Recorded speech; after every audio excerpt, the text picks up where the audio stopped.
Žrtve v teh nerešenih primerih so se leta spraševale, ali bodo kdaj dočakale pravico. Toda v vsakem primeru so organi pregona še naprej preučevali namige in uporabljali najnovejšo tehnologijo, da bi končno razrešili zločine.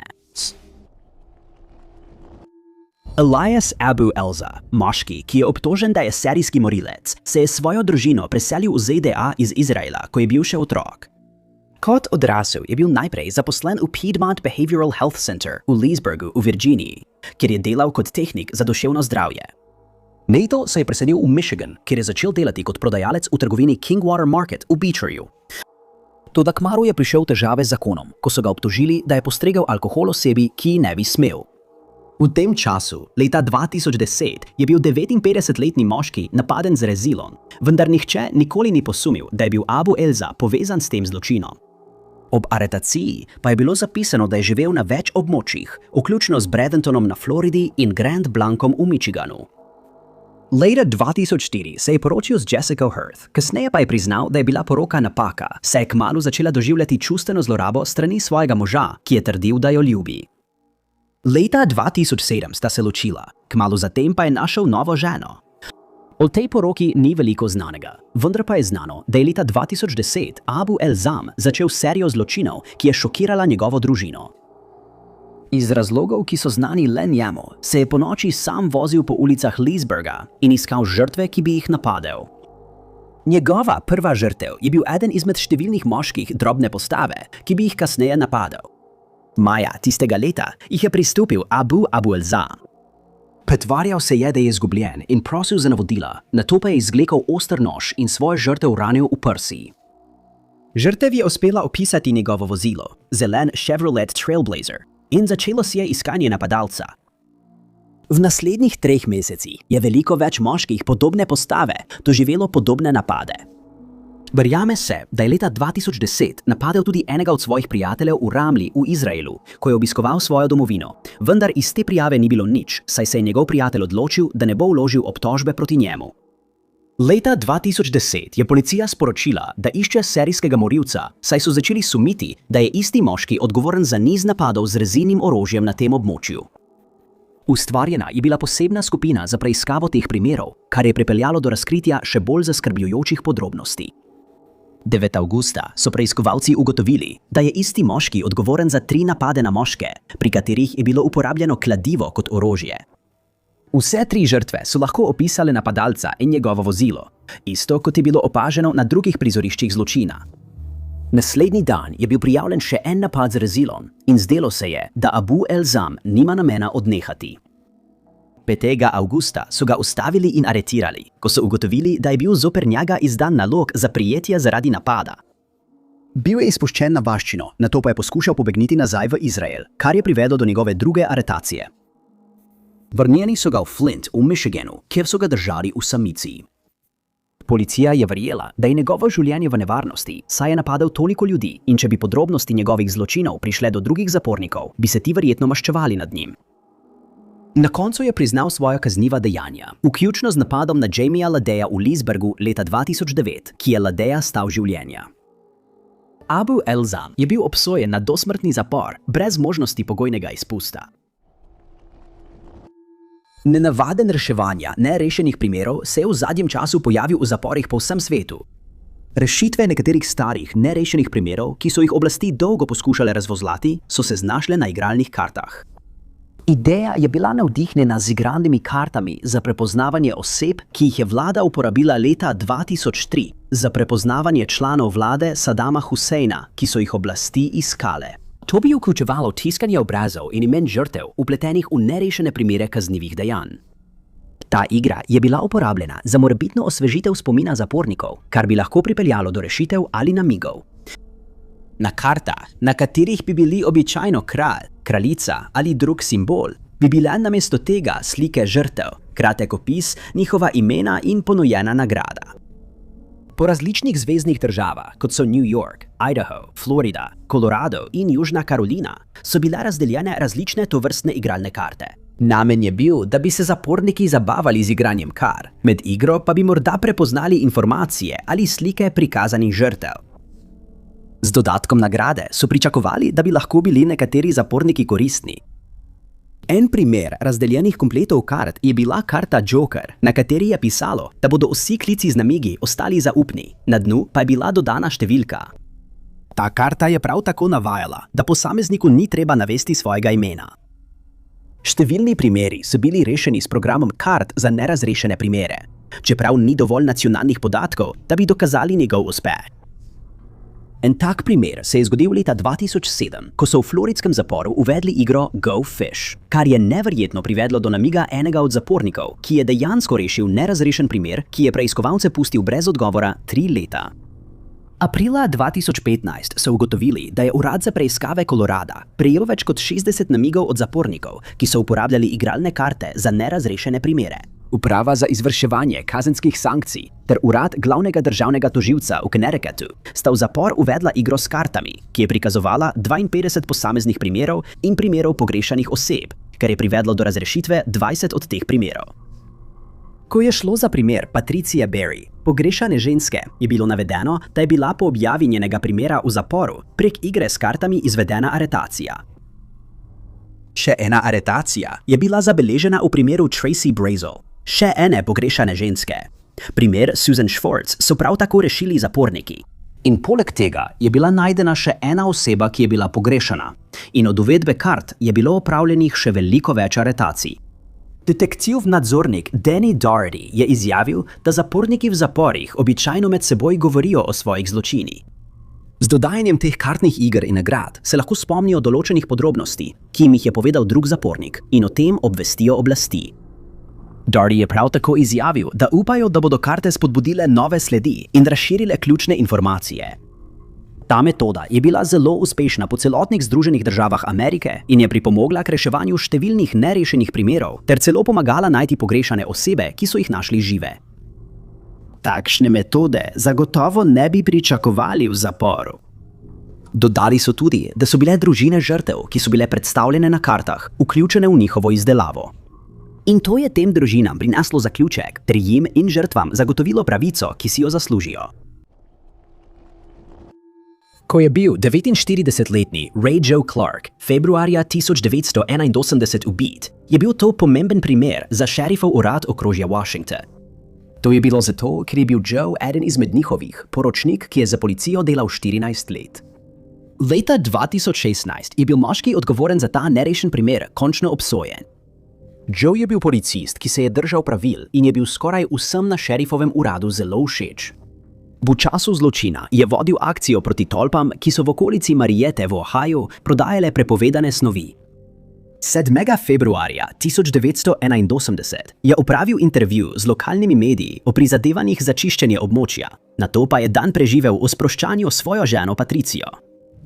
Tistega večera sta si par ogledovala košarkarsko tekmo, ko je Joe vstal, da bi šel po prigrizke. Ko je šel v kuhinjo, je krogla priletela skozi zadnje okno in zadela Joeja. Umrl je zaradi rane. Policija je takoj začela iskanje odgovornega zločinca. Verjelo se je, da je Joejevo delo pri zatiranju kaznivih dejanj, povezanih z drogami, povzročilo, da je postal tarča. Poleg tega je bil tisto noč ubit tudi manjši preprodajalec. Policija je zaslišala člane skupnosti, ki so bili vpleteni v tovrstna kazniva dejanja. Uspeli so najti osebo, odgovorno za uboj preprodajalca, vendar nihče ni vedel ničesar o Joeju. Večina sploh ni vedela, kdo je bil. Dokazi, najdeni na kraju zločina, so vključevali tulce nabojev in odtise škornjev na Joejevem dvorišču. Priče so prav tako poročale, da so v bližini Joejeve hiše videle sumljiv avto. Bil je moder Ford Pinto, ki so ga videli, kako je stal prižgan zunaj. Vendar pa nihče ni dobro videl voznika. Kljub intenzivnim prizadevanjem policistov je primer ostal nerešen.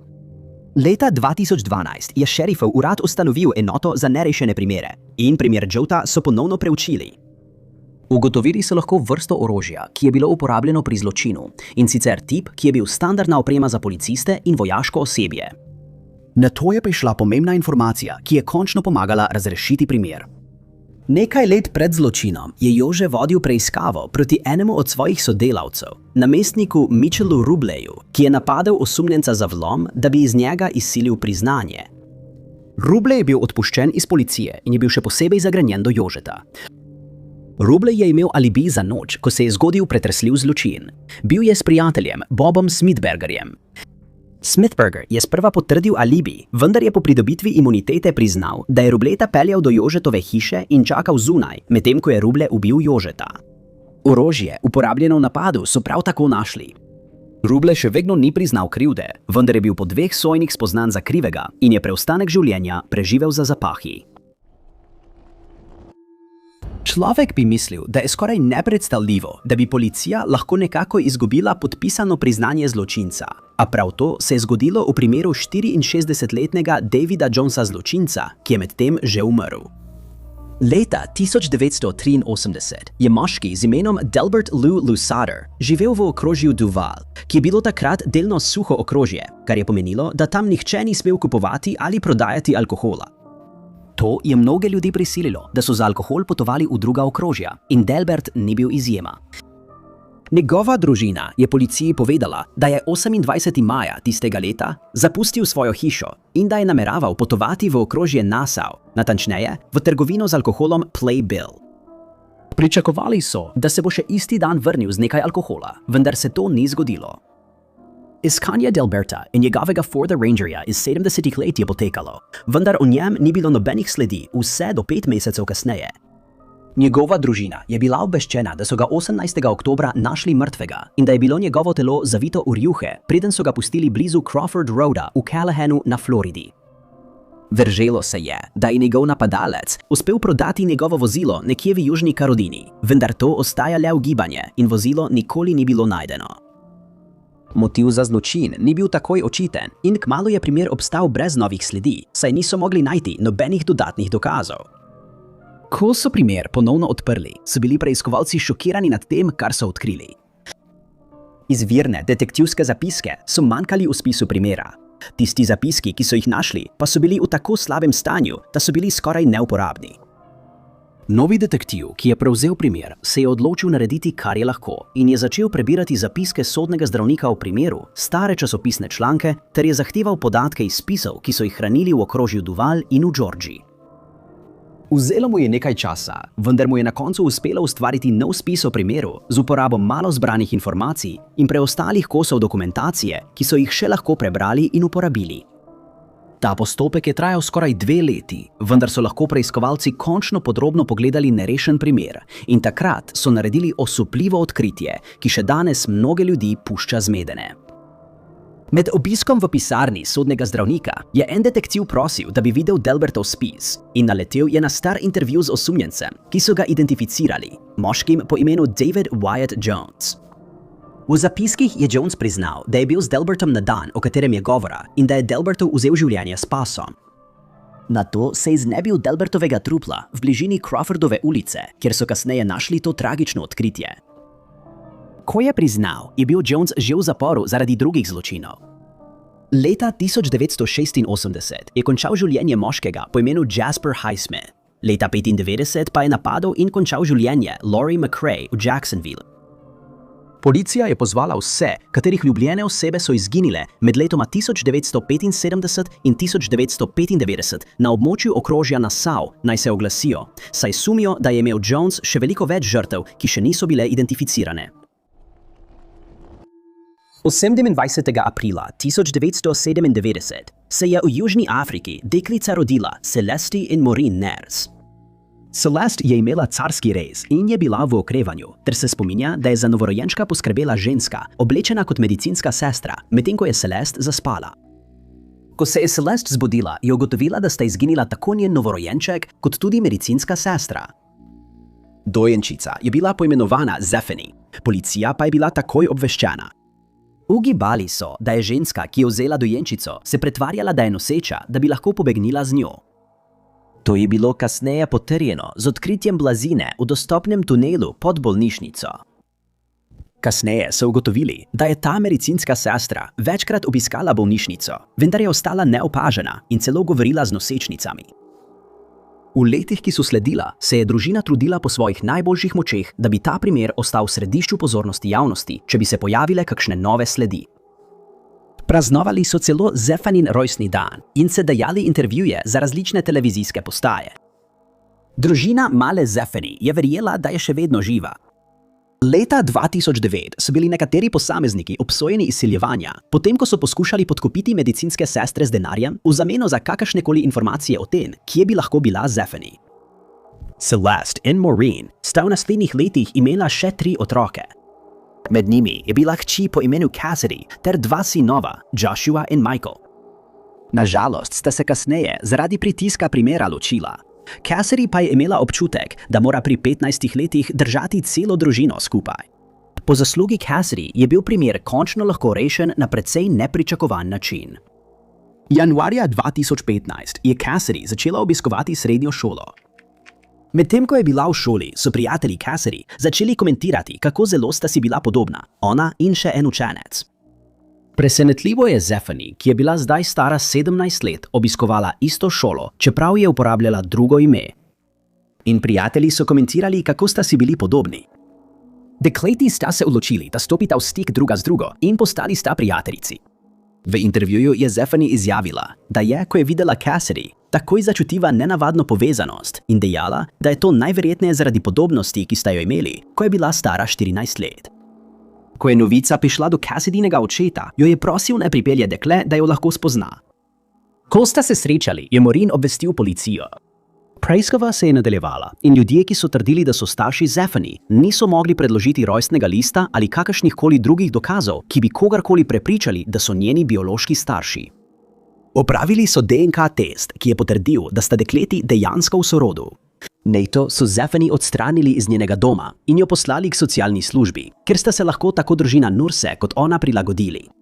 Nažalost, Zephany ni čutila enake povezanosti s svojimi pravimi starši kot s Cassidy in se je na koncu odločila, da ostane pri svojih nebioloških starših. Ugrabiteljica je bila identificirana kot Lavona Salomon. Verjame se, da je imela spontani splav v bolnišnici in nato ponarejala nosečnost, da bi uspešno ugrabila Zephany. Po aretaciji Lavone, ki se je le zgodila avgusta 2016, so bili odzivi mešani, nato pa je bila obsojena za ugrabitev in goljufijo ter za kršitev zakona o otrocih. Obsojena je bila na 10 let zapora. Lavin mož, Michael, ni bil obsojen, saj ni sodeloval in očitno ni vedel za ugrabitev. V tem težkem obdobju se je Zephany obrnila nanj, saj je bil edini oče, ki ga je kdaj poznala. Med sodnimi bitkami sta bili tako Maureen kot Celeste prikazani kot krivki, namesto kot žrtvi, ki sta izgubili svojo hčerko ob rojstvu. Maureen so celo obtožili, da je izkoristila situacijo za finančno korist. Starši so potrebovali 17 let, da so dosegli pravico zaradi izginotja svojega otroka. Vendar je bolečino nevednosti, kaj se je zgodilo z njo, zamenjala bolečina zavrnitve, saj se je Zephany razumljivo odločila za edino družino, ki jo je poznala, namesto za svojo biološko družino. Lisa Holstead so nazadnje videli živo v zgodnjih jutranjih urah 12. avgusta 1986. Ona in njen fant John Saad sta se peljala domov z družinskega srečanja, ko sta se sprla in Lisa je izstopila iz avtomobila. Ure kasneje so našli njeno truplo. Minilo bi še 30 let, preden bi bil primer rešen. John in Liza sta takrat živela skupaj na območju Green Bay v Wisconsinu. Lisa je bila mati 5-letnemu sinu Jeremiju, ki je tisto noč ostal pri družini. Tako se mladi par ni mudil domov. Bilo je okoli 2:30 zjutraj, ko je Lisa med prepirjem izstopila iz Johnovega avtomobila. Bila sta približno miljo stran od svojega stanovanja, a Lisa je rekla, da bo šla peš. Liza ni nikoli prišla domov in ko je bila še vedno pogrešana naslednje jutro, je John poklical Lizino mamo, nato pa prijavil, da je njegovo dekle pogrešano. Le nekaj ur kasneje so gradbeni delavci opazili Lizino truplo v močvirnatem območju, kjer je danes naravni park King Canyon. V bližini njenega trupla so bila sledi pneumatik, kasneje pa so ugotovili, da je bila za odvzem njenega življenja uporabljena njena lastna bluza. John je bil sprva osumljenec v preiskavi. Način, kako sta se razšla, se je zdel sumljiv. John je ves čas zanikal kakršnokoli vpletenost v primer in nikoli ni bilo nobenih dokazov, da bi on odvzel življenje Lizi. Kljub temu je ostal v središču zanimanja preiskovalcev. Z Lizinega telesa so pridobili DNK, vendar takrat z njo niso mogli veliko storiti. Primer Lize je kmalu obstal brez sledi. Primer je bil predstavljen v oddajah, kot je Crime Stoppers. V letih po Lizini smrti policiji so poročali o novih namigih, vendar noben od njih ni pripeljal do rešitve. Skozi leta je policija v Green Bayu še naprej preučevala primer, odločena, da doseže pravico za Lizo. Ljudje so bili ponovno zaslišani in dokazi ponovno pregledani, vendar se je tehnologija, ki je policiji omogočila, da je ta primer končno zaprla, pojavila šele leta 2018. DNK, najden na prizorišču zločina, je bil poslan na genetsko-genealoško analizo. Ustvarjen je bil profil osumljenca in pojavil se je družinsko drevo. Kot možni osumljenec se je pojavil moški z imenom Lou Griffin. Griffin se je preselil na območje Green Bay mesec dni preden je Lisa umrla in je delal kot voznik tovornjaka.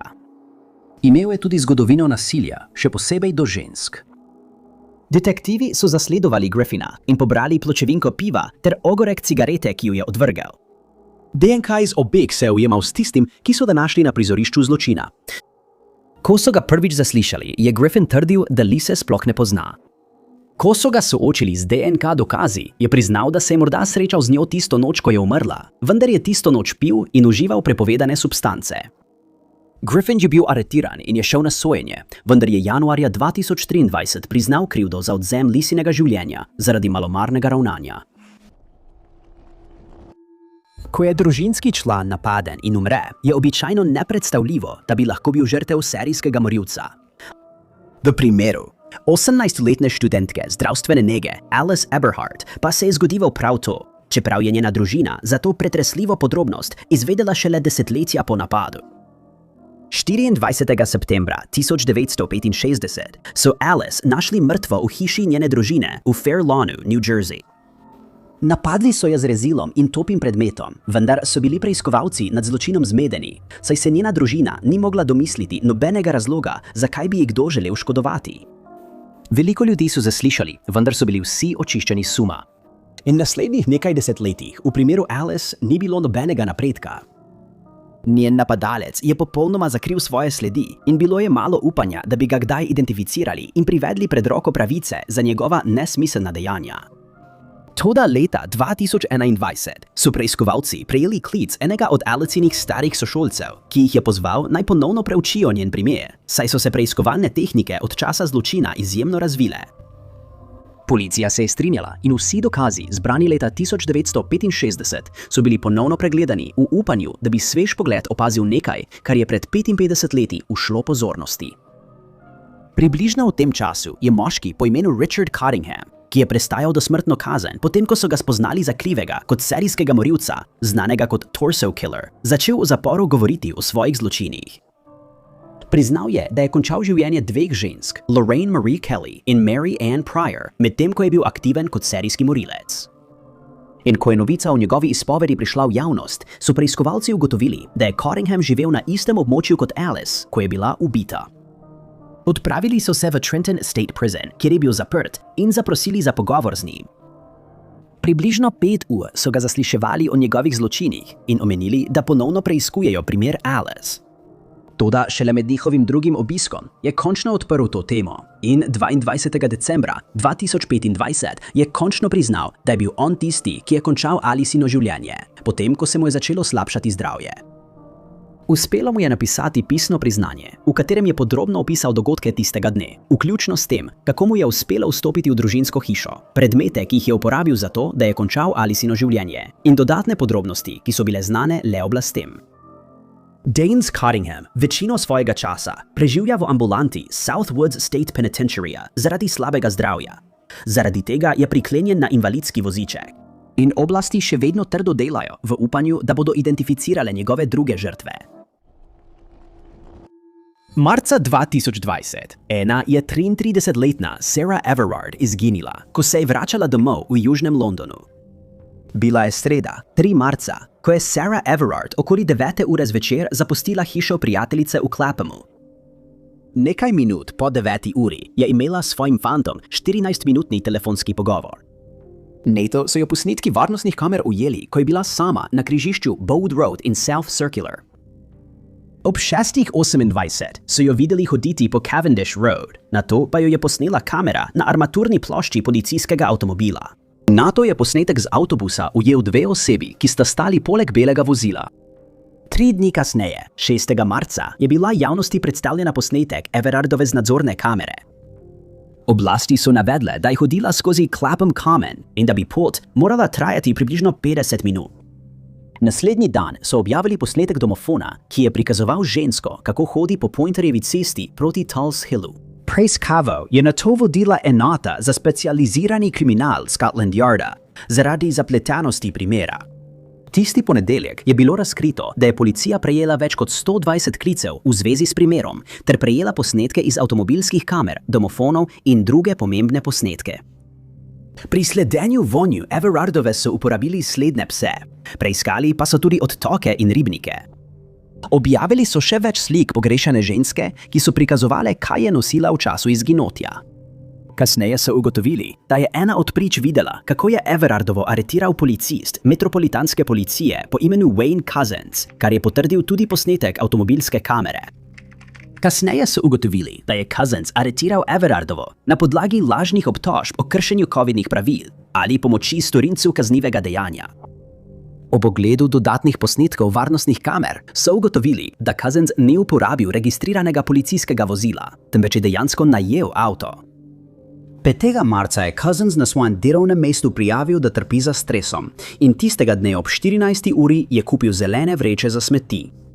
Nato so odkrili, da je po elektronski pošti obvestil svoje delovno mesto, da ne želi več nositi strelnega orožja, poleg tega pa je kupil še ponjavo in tovorno mrežo. 9. marca je bil Couzens aretiran zaradi suma ugrabitve Everetta, vse zaradi posnetkov varnostnih kamer in avtomobilske kamere, ki so ga ujele pri aretaciji Everetta. Opravljena je bila preiskava proti policistu in ugotovljeno je bilo, da policija v Kentu leta 2015 ni preiskala incidenta, kjer se je Couzens javno nespodobno razgalil. Februarja 2021 so ugotovili, da je povezan še z 2 prijavama zaradi javnega nespodobnega razgaljanja, ki ju prav tako oblasti niso preiskale. 3. marca ob 11:38 je Couzens uspešno spravil Everardovo v svoj avto, nato pa jo je odpeljal na podeželje in ji vzel življenje. V zgodnjih jutranjih urah je bila Everardova nameščena v Couzensov lastni avto. Ob 3:21 zjutraj je bilo mogoče avto videti na drugi varnostni kameri v bližini Hodswooda. Tukaj so kasneje našli Everardovo truplo. Kraj je obiskal 2-krat in območje zapustil pred zoro. Ob 8:30 zjutraj je bil najeti avto že vrnjen. Everardovo je kot pogrešano prijavil šele 4. marca njen fant Josh Lowe. 8. marca bi se moral Kazin vrniti na delo, vendar je poklical in se opravičil zaradi bolezni. In naslednji dan so bili vsi podatki izbrisani z njegovega telefona. Takrat je bilo že prepozno, saj so vsi posnetki varnostnih kamer, posnetki vratnih zvoncev s kamero in posnetki iz avtomobilskih kamer že dovolj obremenili Couzena. 9. marca je bil Couzen aretiran, truplo Everardove pa so našli na posestvu, ki ga je imel v lasti. 12. marca je bil storilec obtožen in je priznal krivdo za umor. In 30. septembra je bil obsojen na dosmrtni zapor brez možnosti pogojnega izpusta. Če ne bi bilo številnih prič, različnih posnetkov varnostnih kamer, kamer na armaturni plošči in posnetkov vratnih zvoncev s kamero, potem Couzen morda nikoli ne bi bil ujet v povezavi s kaznivim dejanjem, Everard pa ne bi bil najden. Preobrati v primeru 24-letne Gypsy Rose Blanchard in njene matere, 48-letne Claudine, bolj znane kot Dee, so tako nenavadni, da jih je težko verjeti. In podrobnosti primera so šokirale celo najbolj izkušene preiskovalce. Že od mladih let je bila Claudine nekoliko problematičen otrok, ki so ga večkrat ujeli pri kraji. Njena razširjena družina verjame tudi, da je bila odgovorna za smrt svoje matere, vendar to ni bilo dokazano. Njena mačeha, Laura, je dodala, da je Claudine enkrat zastrupila s herbicidi, zaradi česar ni mogla hoditi skoraj 9 mesecev. Pri 24 letih je zanosila in rodila Gypsy Rose. V celotnem otroštvu Gypsy Rose je Claudine trdila, da ima eno ali drugo bolezen.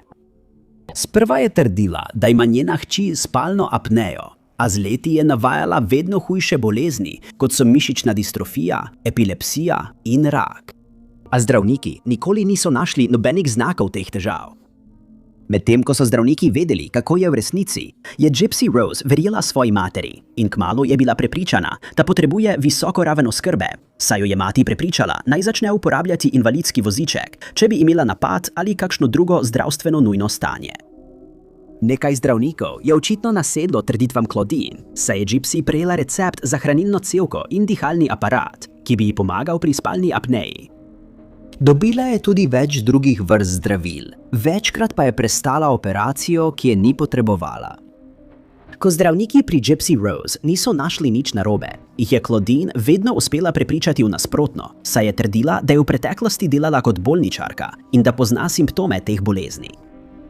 Prav tako je jasno povedala, da je njena hči njen cel svet in da nikoli ne bi lažno trdila o njenem slabem zdravju. Poleg tega sta se mati in hči zdele resnično srečni v družbi druga druge, zato nihče ni sumil, da se dogaja kaj bolj zloveščega. Claudine bi obril glavo svoji hčerki, da bi druge prepričala, da je prestala kemoterapijo, nato pa ji je dajala določena zdravila, ki so povzročila simptome, podobne omenjenim boleznim. Ko je zdravnik začel sumiti, da Claudine laže o stanju svoje hčerke, je preprosto poiskala drugega zdravnika, da bi lahko nadaljevala svojo prevaro. Sčasoma sta se mati in hči zatekli k bivanju v socialnem stanovanju, ko je preostanek družine začel sumiti, da Claudine laže, in preživljali sta se s preživnino in invalidnino. Po orkanu Katrina sta se preselili v Missouri. Toda tam je nevrolog Bernardo Flasterstein ugotovil, da ni razloga, da Gypsy Rose ne bi mogla hoditi, saj so testi, ki jih je naročil, pokazali, da je popolnoma zdrava. Do leta 2010, ko je bila Gypsy Rose stara 19 let, je tudi sama začela sumiti svojo mamo in začela načrtovati pobeg. Toda nevrolog Bernardo Flasterstein jo je priklenil na posteljo. Sčasoma je preko spletne strani za zmenke spoznala moškega po imenu Nicholas. In 14. junija 2015 je izpolnil prošnjo Gypsy Rose, da konča življenje Claudine, in to je storil z rezilom, nato pa sta pobegnila. Gypsy Rose je nato na Facebooku priznala zločin, par pa so ji sledili v Nicolasovi hiši, kjer so jo aretirali. Gypsy Rose je bila obsojena na 10 let zapora, medtem ko je bil Nicholas obsojen na dosmrtni zapor. Ob 1:35 popoldne, 3. marca 2003, je poročnik Jeff Green poskušal izvesti, kot je mislil, rutinsko prometno kontrolo v Wataugi v Teksasu. Kriminalec je bil v resnici ropar banke, ki je poskušal pobegniti po uspešnem ropu, in ta ustavitev je policista skoraj stala življenja. Približno 15 minut, preden je poročnik Jeff Green srečal kriminalca, je ta moški ropal bližnjo banko Bank One. Osumljenec je vstopil s slamnatim kavbojskim klobukom in lažnimi brki. Blagajničarki je povedal, da je oborožen in zahteval denar. Blagajničarka mu je izročila neznano količino denarja, zločinec pa je odšel, ne da bi uporabil orožje, ki ga je prinesel s seboj. S kraja zločina je pobegnil z rdečim džipom Wranglerjem. Ob 13:35 je poročnik Green opazil džip, ki je vozil prehitro in nevarno zavil pred njim. Svojim motorjem se je zapodil za avtom in poskušal moškega ustaviti ob cesti. Namesto tega je džip zapeljal s ceste, naredil polkrožni obrat in se zapeljal naravnost proti policistu.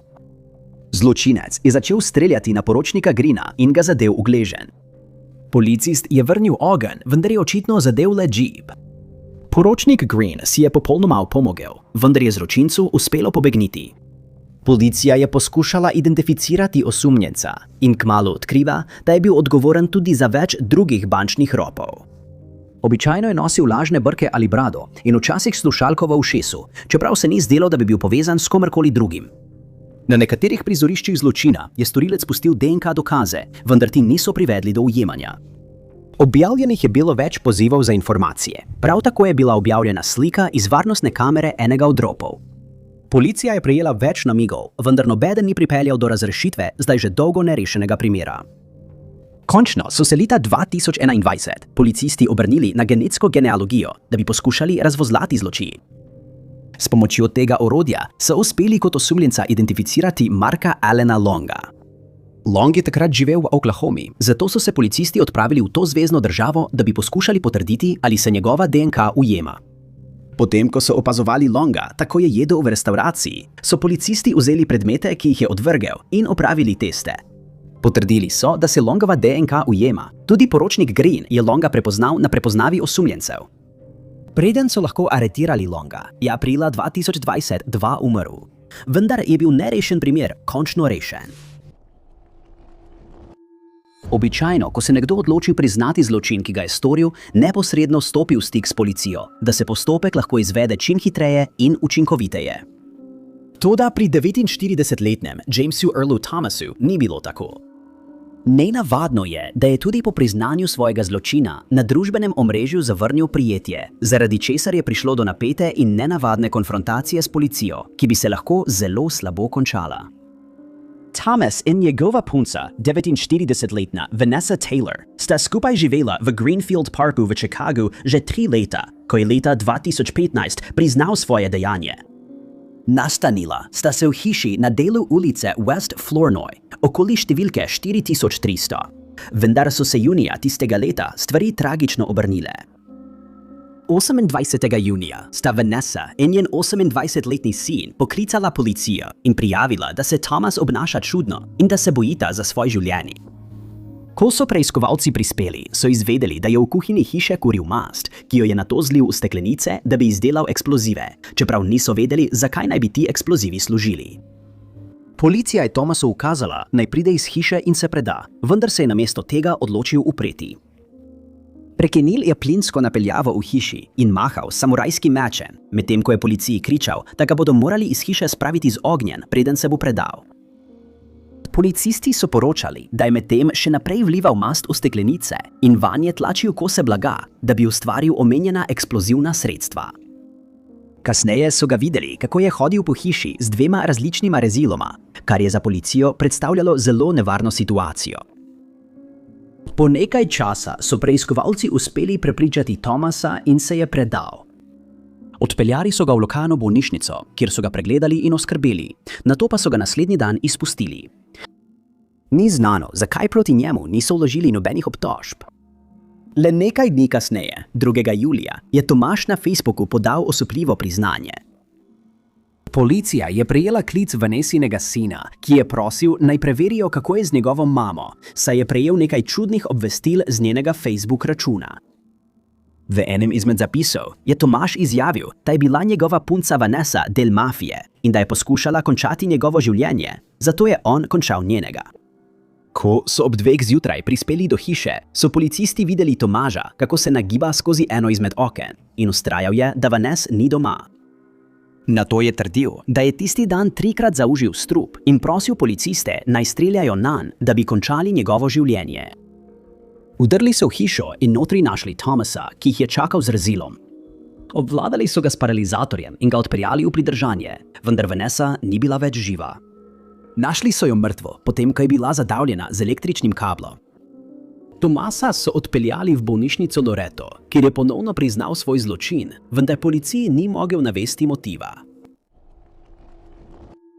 Napad, v katerem je leta 1985 življenje izgubil Paul Aikman, je ostal nerešen skoraj tako dolgo, kot je bil cvetličar živ.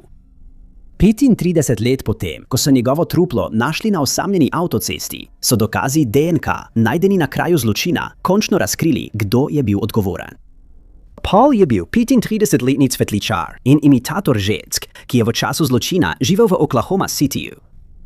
Po besedah prijatelja je bil homoseksualec in se je včasih srečeval z moškimi na počivališčih. Občasno je pobiral tudi štoparje. Zdelo se je, da je eno od teh naključnih srečanj pripeljalo do groznega konca, ko so Paulovo truplo odkrili 18. septembra 1985. Paul se je takrat peljal domov iz kluba v bližnjem Tulsi, vendar nikoli ni prišel domov. Namesto tega so njegovo truplo odvrgli blizu počivališča ob avtocesti. Imel je več ran, ki jih je povzročil oster predmet.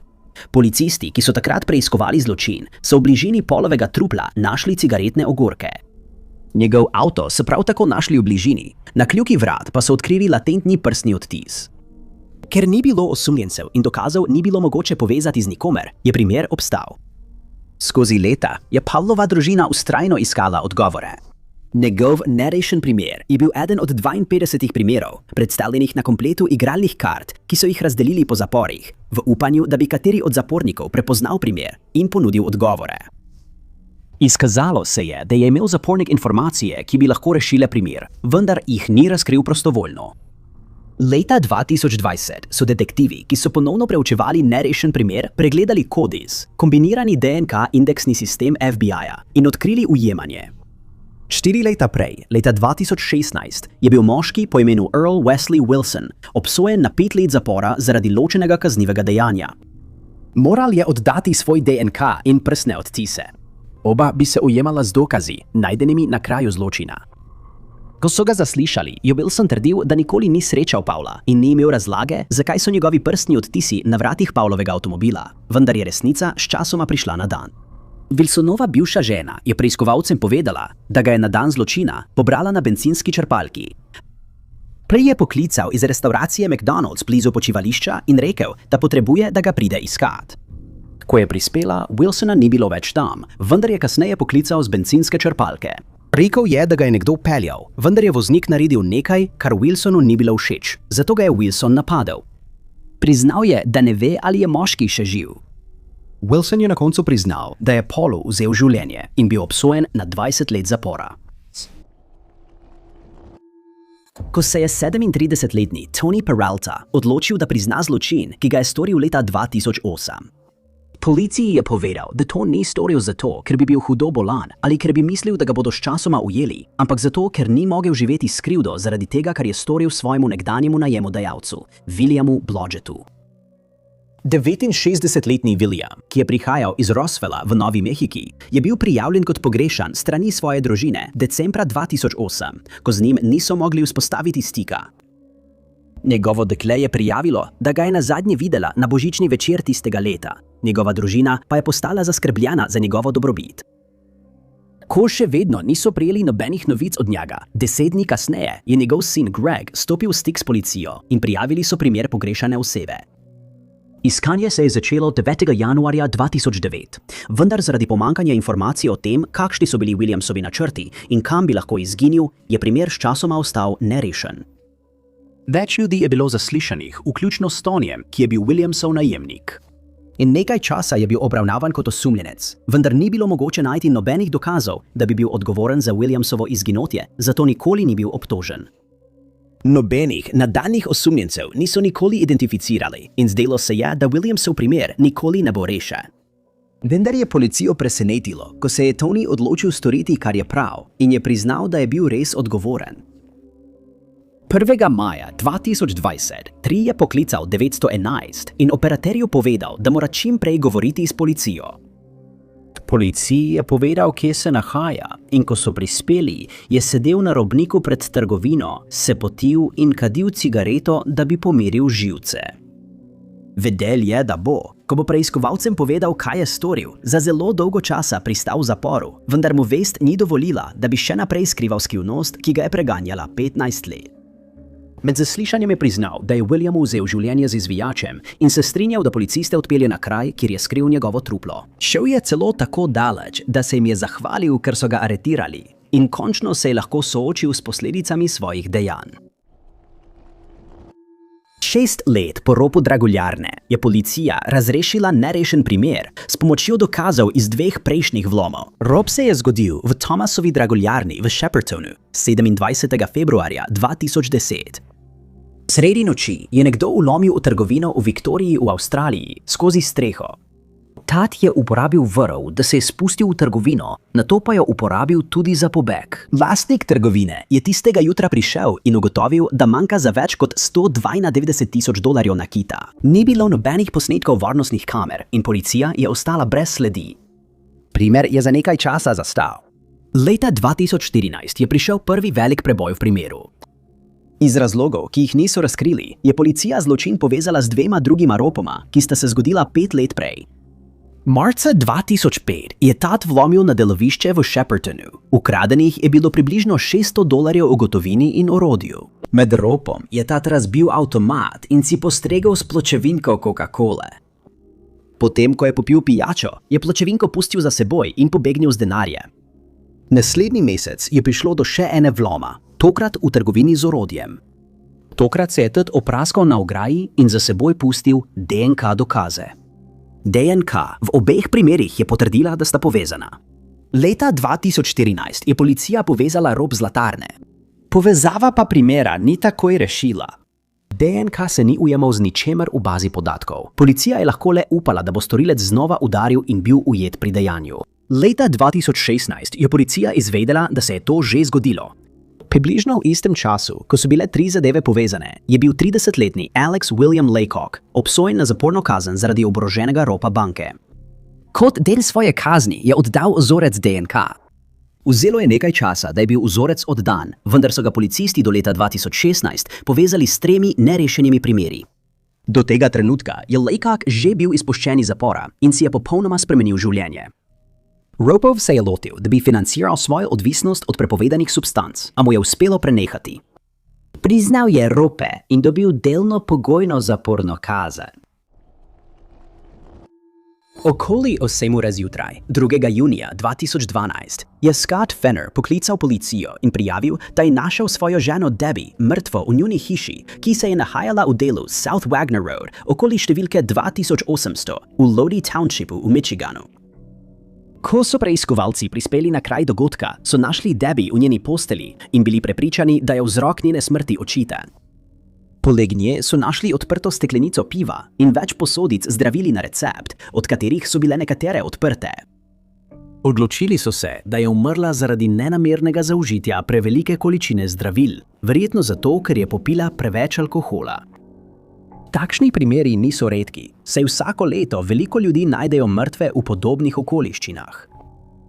Ko nekdo, ki se zanaša na zdravila na recept, popije preveč, lahko zlahka pozabi, ali je sploh vzel zdravilo in na koncu vzame preveč, kar je lahko usodno. V primeru Debbie ni bilo sumov kaznivega dejanja, Scott pa je poskušal nadaljevati svoje življenje po svojih najboljših močeh. Kasneje pa je prišlo na dan, da tega ni zmogel, saj je začel piti in uporabljati prepovedane snovi. Kmalu se mu je življenje začelo podirati, ne zaradi izgube, ki jo je doživel, ampak zaradi lastne krivde. Minilo je 11 let, odkar je Debbie umrla, preden se je Scott odločil stopiti v stik s policijo, da bi razjasnil zadeve. Na njihovo presenečenje je julija 2023 obiskal policijsko postajo v Green Oak Townshipu in tam podal osupljivo priznanje. Scott je trdil, da je Debbie leta 2012 trpela za več različnimi duševnimi in telesnimi boleznimi, ki so jo močno prizadele, in Scott je menil, da mora nekaj ukreniti glede tega. On in Debbie sta že razpravljala o tem, da je njeno življenje ena sama beda in da bo verjetno kmalu umrla, vendar se je Scott odločil, da bo stvari vzel v svoje roke. Tistega jutra si je zamislil načrt, kako bi končal trpljenje svoje žene. Priznal je, da je opravil nekaj raziskav in se odločil, da bo uporabil helijev plin, da bi ji vzel življenje. Tisto noč je bil pripravljen izvesti svoj načrt, saj je pridobil vse potrebne pripomočke. Vstopil je v njuno spalnico, kjer je Debbie spala, in okoli 2:30 zjutraj je zavezal plastično vrečko okoli glave. Nato je uporabil majhno gumijasto cevko, da je v vrečko spustil helij, saj je vedel, da bo ta iz njenih pljuč izrinil kisik, ne da bi povzročil kakršnokoli bolečino. Scott je dodal, da so mu diagnosticirali neozdravljivo bolezen in da se mora izpovedati, preden umre. Obtožen je bil, da ni prijavil smrti in obsojen na 1 dan zapora, ter kazen v višini $1500. Konec septembra 2016 sta bila 71-letna Barbara Briley in njena 5-letna pravnukinja Lamira na poti iz New Jerseyja v Severno Karolino, kjer sta nameravali obiskati družinske člane za božične praznike. Ceste so bile poledenele in Barbara je morala večino poti opraviti v temi. Med potovanjem so varnostne kamere ujele trenutek, ko sta zapeljali na bencinsko črpalko, kar se je zgodilo v soboto ob 17:40. Posnetek je prav tako ujel njun odhod, tik pred 18. uro. Zdelo se je, da je med potovanjem prišlo do neke napake in Barbara je zavila na majhno cesto v okrožju Dinwiddie v Virginiji. Nadaljevala je po tej cesti, dokler ni zapeljala čez majhno drevo, zaradi česar je njen avto obstal. Odločili so se, da bodo potrpežljivo počakali, da mimo pripelje drugo vozilo in prosili za pomoč, saj je bilo za iskanje pomoči za oba prehladno. Minilo je nekaj ur in nihče ni prišel na pomoč. Cesta, na kateri sta obtičala, je bila približno miljo oddaljena od asfaltirane ceste, česar takrat nista vedela. Minilo je nekaj dni in oba sta bila še vedno ujeta v avtu. Nesrečo sta imela v avtu steklenice, v katerih sta lahko talila sneg in si tako zagotovila vodo. Imela sta tudi nekaj prigrizkov, vendar so ti zdaj že pošli. Barbara je začela postajati zelo utrujena zaradi pomanjkanja hrane in mrzlega vremena. Družina v Severni Karolini je postala zaskrbljena, ko se nista pojavila pri njih doma. Zato so jo prijavili kot pogrešani. Organizirane so bile iskalne ekipe, ki so iskale morebitne nesreče. Helikopterji pa so krožili v iskanju pogrešanega para. Na neki točki je eden od helikopterjev priletel točno v območje, kjer sta bila, vendar je bil gozd preveč gost in je zakrival pogled na vse, kar je bilo spodaj. Takrat so oblasti kasneje pregledale posnetke varnostnih kamer na bencinski črpalki, ki so razkrile njuno splošno smer. Vendar nihče ni pomislil, da bi Barbara zavila s poti in se odpravila po neznani cesti. 4 dni po njunem izginotju je lastnik bližnje posesti naletel na vozilo in našel Barbaro nezavestno. Lamira pa popolnoma v redu, oba sta sedela ob drevesu. Ugotovili so, da je Lamira hranil svojo prababico in jo grel v dneh, ko sta bila pogrešana. Čeprav 4 dnevi se ne zdijo veliko, je bilo sredi zime to odločilno, tako za mlado dekle kot za starejšo žensko. Barbaro so s helikopterjem prepeljali v medicinski center VCU v Richmondu, kjer so jo uvrstili na seznam resnih primerov. Izvedena je bila preiskava, da bi ugotovili, kaj se je zgodilo. Zdelo se je, da je Barbara zapeljala s makadamske ceste v gozd, prevozila majhno drevo in obstala. Nato je poskušala voziti vzvratno, a je vozilo le še bolj zagozdila. Vozilo, v katerem sta bila, so našli parkirano 2,4 km od glavne ceste in 14 metrov od makadamske ceste. Starejšo žensko in njeno pravnukinjo so našli 46 metrov stran. Narednik Steve Wiig iz državne policije Virginije je izjavil, da se zdi, da ste preživeli s pomočjo sokov v škatlicah, jabolk in še nekaj drugih stvari. Pojasnil je, da sta v dneh, ko sta bila obtičala, jedla in pila. Zdi se, da so ju čudežno našli ravno pravočasno. V nasprotnem primeru Barbara morda ne bi popolnoma okrevala. Zdi se, da sta si 2 sorodnika rešila življenje drug drugemu.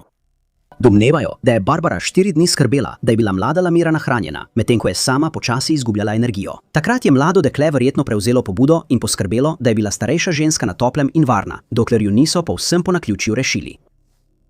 Če lastnik posejstva, na katerem je bilo vozilo parkirano, ne bi šel ven in ga odkril, bi bila oba danes morda že mrtva. Barbara si je popolnoma opomogla, Lamira pa ni bila poškodovana in se je po kratkem pregledu vrnila k svoji družini. Družina ni prepričana, zakaj bi Barbara zavila na tisto neznano cesto, saj je to pot prevozila že večkrat v preteklih letih. Povedali so tudi, da nima znanih zdravstvenih težav. Novembra 1946 so prebivalce Londona v Angliji opozorili, naj bodo previdni, saj je policija začela sumiti, da v mestu deluje serijski morilec. To se je zgodilo potem, ko so približno 4 ženske, vse ulične prostitutke, izgubile življenje zaradi neznanega napadalca. Zločini so takoj vse v okolici spomnili na znamenite umore v Whitechapelu, ki jih je zagrešil slavni serijski morilec Jack Rasparač, ki do danes ostaja neidentificiran, kljub temu, da so številni zgodovinarji, avtorji in preiskovalci trdili, da so razkrili identiteto storilca.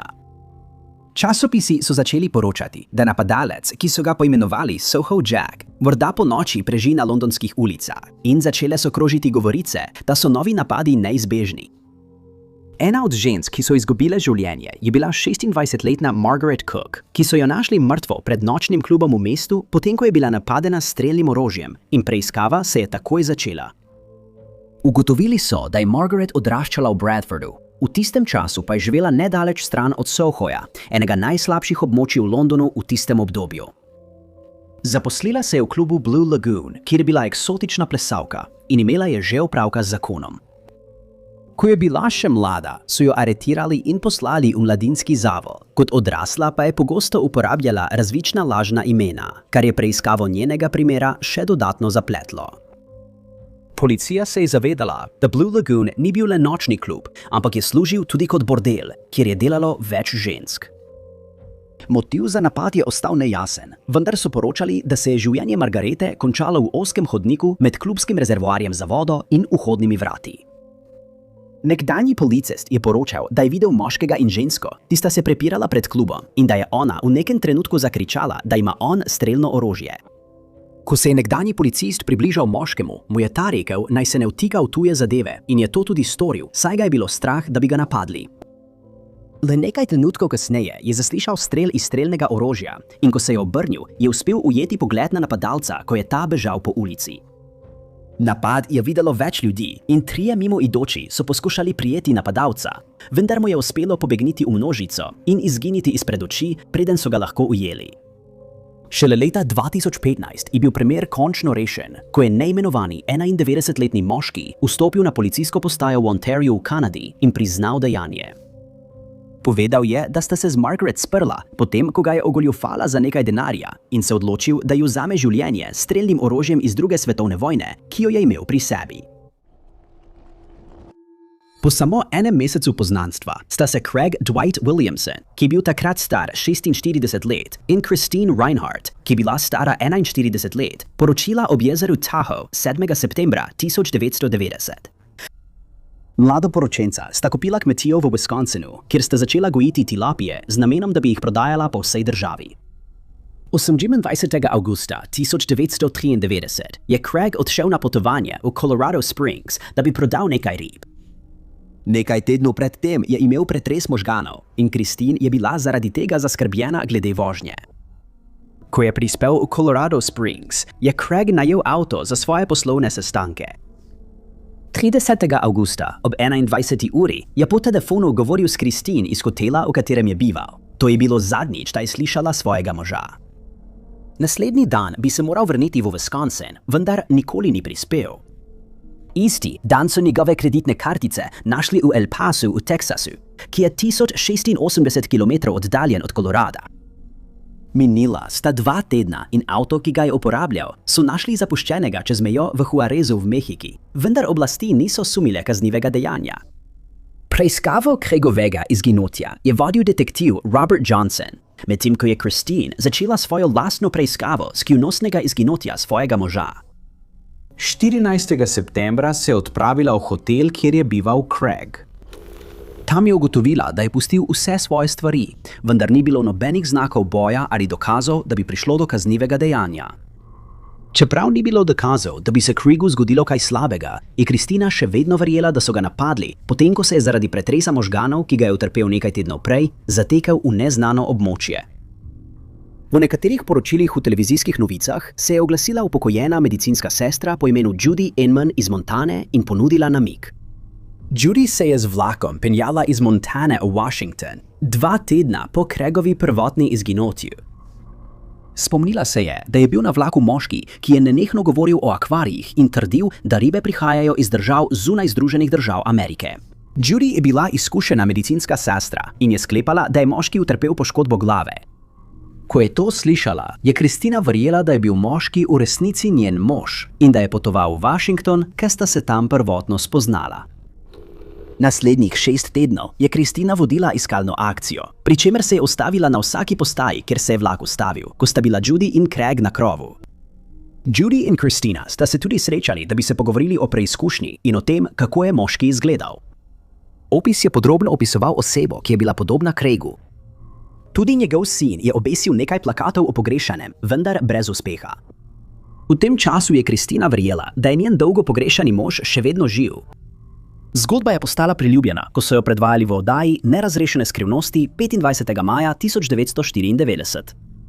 To sicer ni privedlo do nobenih sledi, dokler ni bila oddaja predvajana drugič, kar je dejansko pripeljalo do rešitve primera. Julija 1995, ko je bila ta epizoda ponovno predvajana, jo je Craig na srečo videl in prepoznal samega sebe.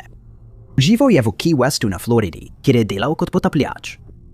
Pojasnil je, da je bil v Colorado Springsu oropan in nato razvil amnezijo, ki jo je še poslabšala prejšnja poškodba glave, ki jo je utrpel nekaj tednov pred potovanjem.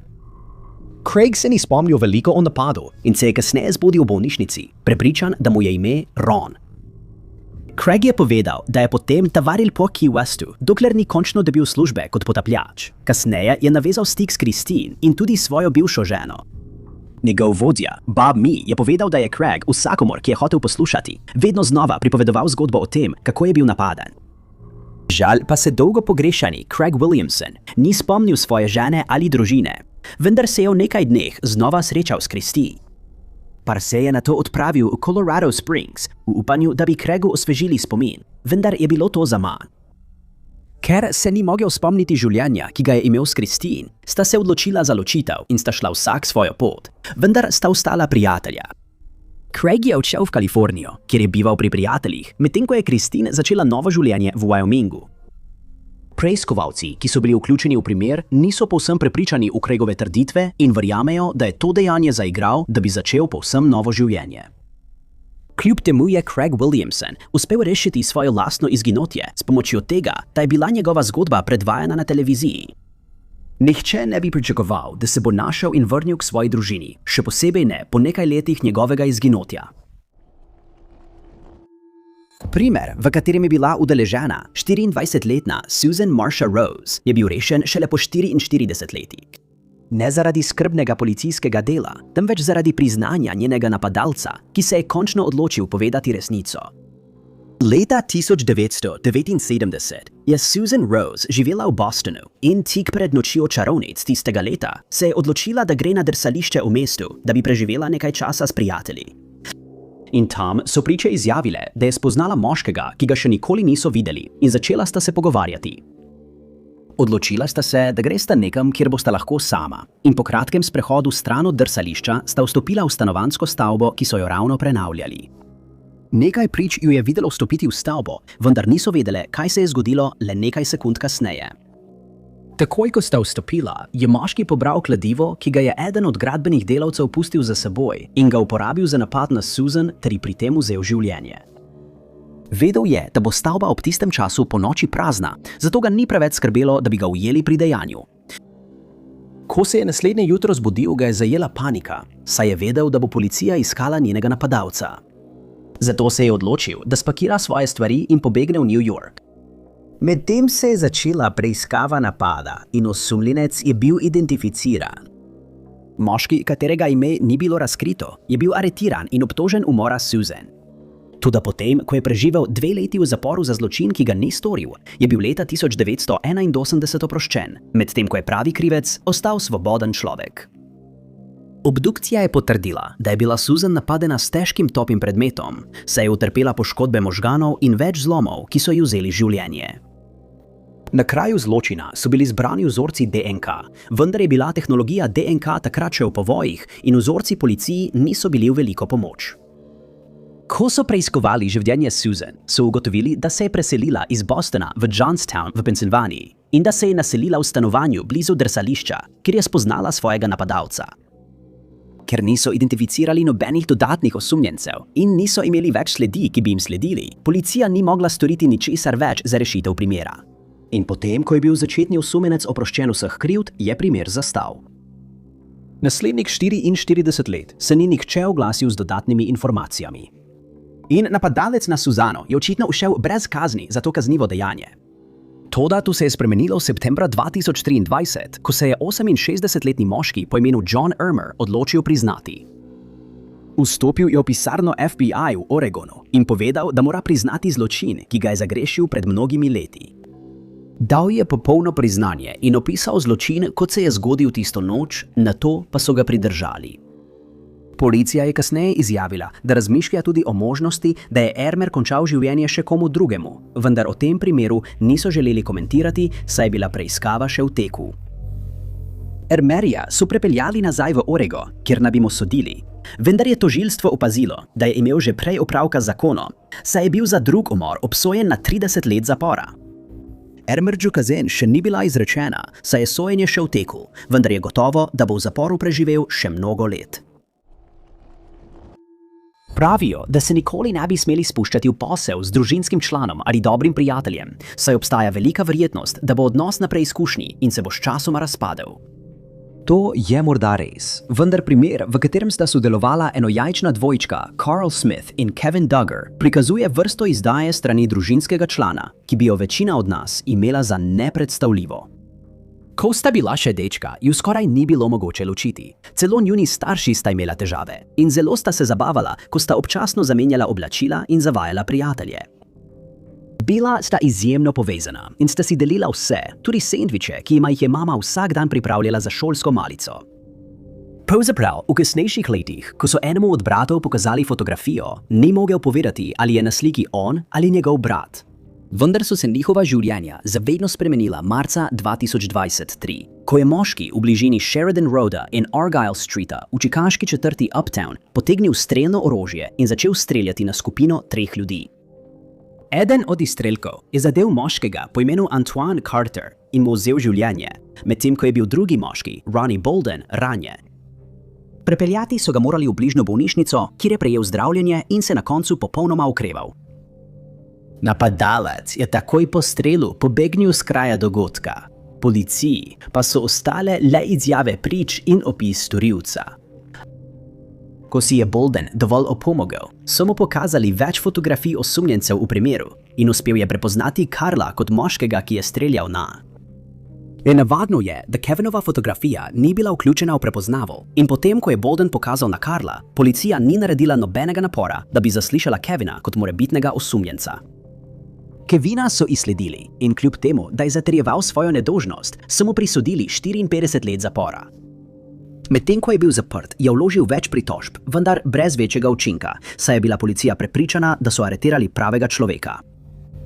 Kevin in Carl se naslednjih 38 let ne bi videla, medtem ko je Kevin prestajal svojo kazen. Leta 2013 se je Carl odločil, da mora storiti pravo stvar in je stopil v stik s policijo, da bi priznal, da je ubil Carterja. Vendar ga niso vzeli resno in niso storili ničesar, da bi potrdili njegove trditve. Šele leta 2016 so ga slišali, ko je Carl stopil na pričevalnico in priznal pred poroto. Takrat je bil tudi zaprt, saj je sodeloval pri nasilnem vdoru v dom, med katerim je nekdo izgubil življenje in dobil je 99-letno kazen zapora. Kljub popolnemu priznanju pa je tožilstvo dvomilo o Carlovih motivih. Izjavili so, da bo tako ali tako preostanek življenja preživel v zaporu, zato nima ničesar izgubiti.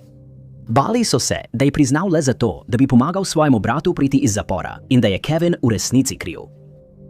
Kakorkoli že, Carlovo priznanje je bilo končno sprejeto leta 2022 in dovolili so mu, da je svobodno odšel ter začel življenje znova. Najlepša hvala, ker ste gledali.